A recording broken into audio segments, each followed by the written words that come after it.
کے ہی دن ایک اور نسبت بھی ہے.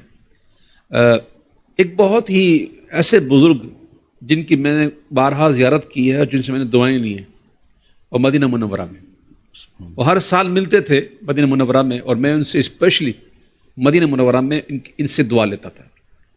تو ان کے ساتھ ایک بڑے واقعات ہیں کہ میری عادت ہے الحمدللہ کہ مدینہ منورہ میں کوشش کرتا ہوں مجھے کوئی سید زادہ، کوئی بزرگ ملے، بزرگ ہو، سید زادہ ہو، مجھے ملے تو میں کوشش کرتا ہوں کہ اس سید زادے سے میں دعا کرواتا ہوں کہ آپ حضور کی بارگاہ میں، اپنے نانا جان کی بارگاہ میں میری سفارش کر دیں. اللہ.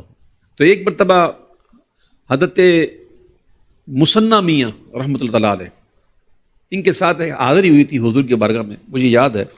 تو مواجہ شریف کے سامنے ہم حاضر تھے، تو وہاں میں نے حضرت کی بارگاہ میں یوں ہاتھ جوڑ کے عرض کی کہ حضرت اس گناہ گار کی سفارش کر دیجیے. تو مجھے آج بھی یاد ہے کہ وہ مواجہ شریف پہ کھڑے ہو کر بار بار یوں میری طرف اشارہ کرتے کرتے حضور سے عرض کر رہے تھے ایسے کر کے. تو ایک ایسی شخصیت تھی وہ، میں آپ کو یقین جانیے میں نے زندگی میں بڑے بزرگ دیکھے ہیں الحمدللہ، زیارت کی ہے، لیکن ان میں سے کچھ ایسے ہیں جو انتہائی خوبصورت، ایسے خوبصورت، اتنے گورے چٹے، اتنے گلابی کہ ایسے چہرے میں نے بہت کم دیکھے ہیں. انہی میں سے حضرت مصنع میاں تھے.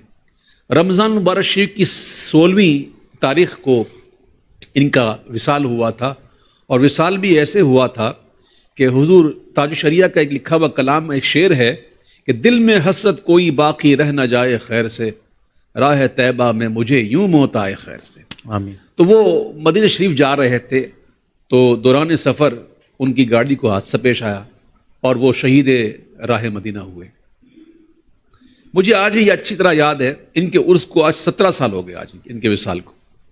مجھے آج بھی وہ لمحہ یاد ہے کہ مستجاب پر وہ بیٹھے ہوئے تھے، اور چونکہ میری ہر سال کی میری عادت تھی کہ میں ان سے دعائیں لیتا تھا. وہ بیٹھے ہوئے تھے، میں پیچھے بیٹھا ہوا تھا. میرا دل کیا، میں تراویح پڑھ رہا تھا، تو میرا دل کیا کہ میں اٹھ کے جاؤں ان سے دعا لوں، اور میں رک گیا. میں کہا یہاں نہیں، میں ان سے مدینہ شریف میں دعا لوں گا.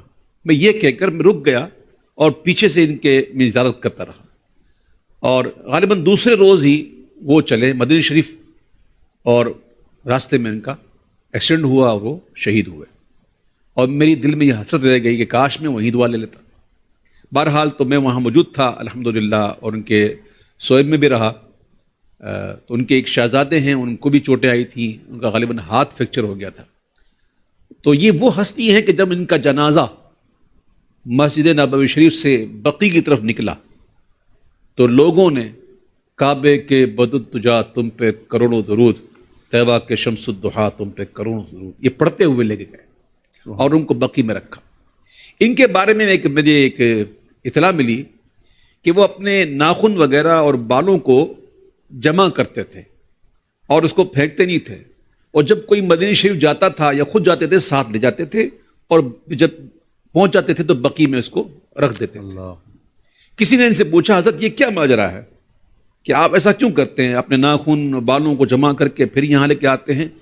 تو کہتے ہیں کہ یہ ہیں جز، میں جز بھیج رہا ہوں، کبھی دن آئے گا تو کل بھی جاؤں گا. اللہ اللہ اللہ. تو جز بھیجتے بھیجتے ایک وقت آ گیا کہ وہ کل بھی وہیں پہنچ گئے اور بقیع میں آرام فرمایا. تو آج ان کا بھی یوم شب وصال ہے. اللہ تعالیٰ ان کے صدقے میں ہماری بے حساب بخشش فرمائے.